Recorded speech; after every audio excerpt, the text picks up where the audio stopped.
పటాయాలో చాలామంది అడుగుతున్నారు, అన్న స్కామ్స్ ఏమైనా జరుగుతాయా అంటే, నేను వారం రోజు ఉన్నాను ఇప్పుడు పటాయాలో, నాకైతే ఒక్క స్కామ్ జరగలేదు. పాకిస్తానీ వాళ్ళు చాలామంది వచ్చి నీ ఎంటికలు తెల్లగైనాయి, నీకు రింకల్స్ వచ్చినాయని ఇట్లా చాలామంది అన్నారు, కానీ నేను వాళ్ళని పట్టించుకోలేదు. వాళ్ళు పాకిస్తానీ వాళ్ళు, కానీ ఇండియన్ పేరు పెట్టుకొని మోసాలు చేస్తూ ఉంటారు. వాళ్ళతో జాగ్రత్త ఉండండి. ఇంకా క్లబ్స్లలో అయితే అస్సలు ఏం స్కామ్ ఉండదు. వాళ్ళు వాకింగ్ స్ట్రీట్లో మీరు ఎంటర్ కాగానే క్లబ్స్లో రండి, ఫ్రీ అని అంటారు. వెళ్ళిపోవచ్చు, ఏం కాదు, హ్యాపీగా వెళ్ళిపోయి లోపల పోగానే మీకు టేబుల్ దగ్గర కూర్చోబెడతారు. ఒక వెయిటర్ వచ్చి మీ అందరికీ ఒక మెన్యూ ఇస్తాడు, ఏమైనా ఆర్డర్ చేయమని. మీరు ఇమ్మీడియట్లీ నేను ఫస్ట్ వైబ్ చూస్తా అని చెప్పండి. మీకు నచ్చింది, అక్కడ ఎన్విరాన్మెంట్ నచ్చింది, పూరీలు నచ్చినాయి అంటే మీరు ఒక కాక్టైల్నో లేదంటే మందు బాటిల్నో బియరో ఒకటి ఆర్డర్ చేసుకోండి.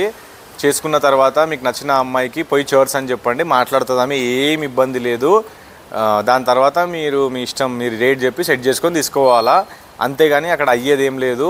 మీకు చాలామంది చెప్తారు ఈ స్కామ్ జరుగుతుంది, ఆ స్కామ్ జరుగుతుంది అంటే, అంతా మన మీద, మనం ఎట్లుంటే దాన్ని బట్టి జరుగుతుంది.